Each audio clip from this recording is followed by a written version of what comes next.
Good morning, Antioch Aviators. I'm Mrs. Gideon, and I am delighted to introduce you to someone very special to me. This is Mr. Gideon to me, but in the United States Army, he is Master Sergeant Gideon, and he was a tomb guard at the Tomb of the Unknown Soldier in Arlington National Cemetery. He's the coveted badge holder of badge number 613, and it is a prestigious position that we couldn't be prouder to tell you guys about today. A friend of ours wrote a beautiful book called 21 Steps, and it is a children's book all about the Tomb of the Unknown Soldier, and he's going to share that book with you today. Thank you, Mrs. Gideon, for that wonderful introduction. All right, first off, I'm going to read the first inside sleeve of this book, just to give you all an idea of what these sentinels are about and what the tomb is about. So at the top it says, "Here rests in honored glory an American soldier known but to God." And that's the inscription that currently lays on the tomb at the Unknown Soldier right now. It says, "Sentinel guards keep vigil at the Tomb of the Unknown Soldier in Arlington National Cemetery, protecting and honoring fellow soldiers who made the ultimate sacrifice. To stand guard there with absolute precision in every type of weather at every moment of the day, uninterrupted since midnight, July 2nd, 1937, is the privilege and most difficult post to earn in the Army. Everything these men and women do is in service to the unknowns. Their standard is perfection. How the unknowns came to be entombed at Arlington and how their fellow soldiers have come to keep vigil over them is a sobering and powerful tale." And this book is going to outline that for you. I'm also going to start off by reading the Sentinel's Creed. This is the creed that every sentinel down at the Tomb of the Unknown Soldier is required to have memorized and hold close to their heart for the rest of their lives, and especially while they're serving down there. And it says, "My dedication to this sacred duty is total and wholehearted. In the responsibility bestowed on me, never will I falter. And with dignity and perseverance, my standard will remain perfection. Through the years of diligence and praise and the discomfort of the elements, I will walk my tour in humble reverence to the best of my ability. It is he who commands the respect I protect, his bravery that made us so proud. Surrounded by well-meaning crowds by day, alone in the thoughtful peace of night, this soldier will in honored glory rest under my eternal vigilance." Now we begin the book, 21 Steps, Guarding the Tomb of the Unknown Soldier by Jeff GOTTESFELD, illustrated by Matt TAVARES.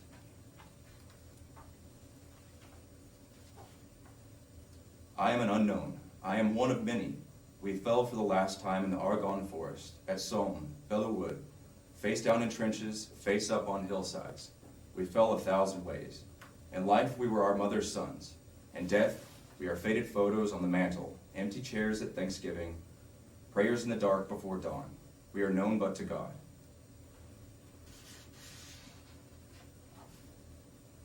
After the war to end all wars, most of America's fallen came home. Their families could place flowers on their graves and pebbles on their headstones. But combat's vile fury left others nameless and faceless.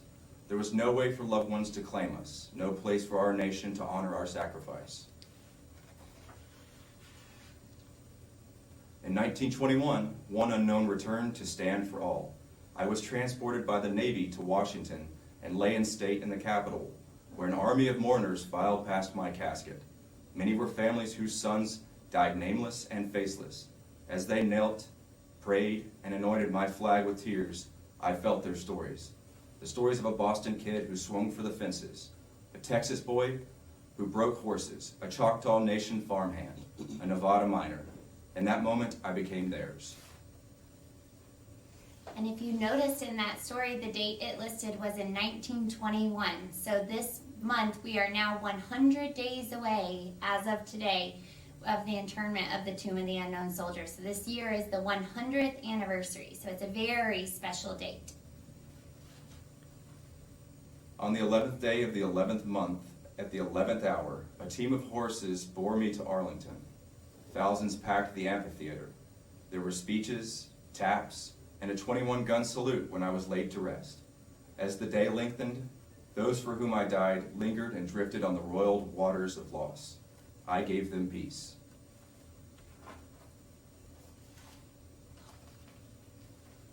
People, though, forget easily. My tomb stands on a hill crest. It did not take long for visitors to come for the view and not the meaning. Some brought picnics, feasting gaily above my bones. Volunteers put a stop to that desecration. But as the plaza emptied in the gloaming, I lay alone with my war, mustard gas and barbed wire, bayonet charges and names unanswered at roll call.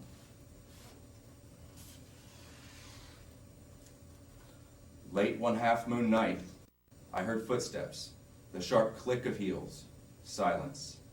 Another click, more silence. 21 footsteps, click. 21 seconds of silence. Their creases sharp as a razor, rehem their trousers so they lie just right, sitting loose threads from their jackets top stitching, space their metals down to 1/64th of an inch, practice keeping their forearms at 90 degrees, recount pages of cemetery history, set their hat brims 2 fingers above their eyes, dampen their gloves to better grip the rifle, march so their heads stay ever level, and metal to their heels for the sharpest click. And they polish their spits for hours every day. The word spits is in quotations, and that is the beautiful shiny shoes that are seen in the illustration. This illustration on this side page, that is a tomb guard, and that's the position that Mr. Gideon held. It's the hardest position to get in the Army, and that's what the book is depicting.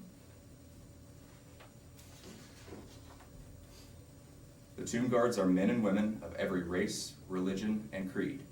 Before joining the Army, they were students, mechanics, and supermarket baggers. They have names, families, and stories. Once on the mat, they are only Americans. Their standard is perfection.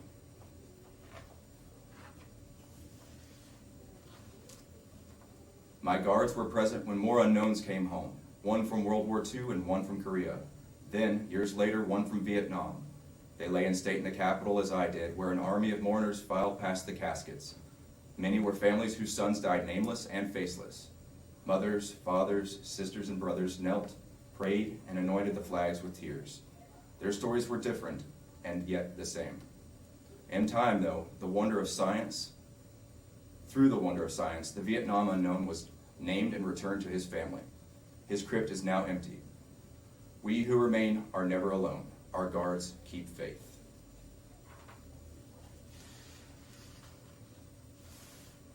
There is admiration in their pants crease, duty in their hems, focus in their top stitching, gratitude between the medals, reverence in the angle of their rifles, discipline in their learning, respect in their hat brims, fidelity in their gloves, appreciation in their step, devotion in their heel clicks, and love in their gleaming spits.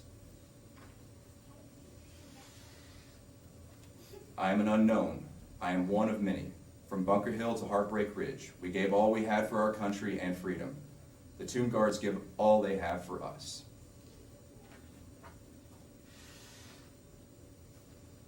In glorious sunshine on bluebird days, the plaza shimmers with life. Crowds gather, aging veterans, tourists, and school groups line the marble steps. They marvel at our sentinels. Then they gaze past the mat to the tomb and imagine our stories. In that moment, we became theirs. In wretched night, when stinging sleep makes daybreak a distant dream, the plaza is desolate. Our guards need no audience in their quest for perfection. As they walk the mat, they listen for our voices on the howling wind. In snow and rain, on days the birds don't dare to sing 21, 21, 21. By day, by night, before many, few, or none. 21, 21, 21. Guard our perfect rest. Give us now your very best. 21, 21, 21, 21. The significance of the number 21 is that it is the highest salute that the military can give to any foreign dignitary or members of our country for whatever sacrifices or honors they're due. That's the significance of why they keep doing everything around the number 21.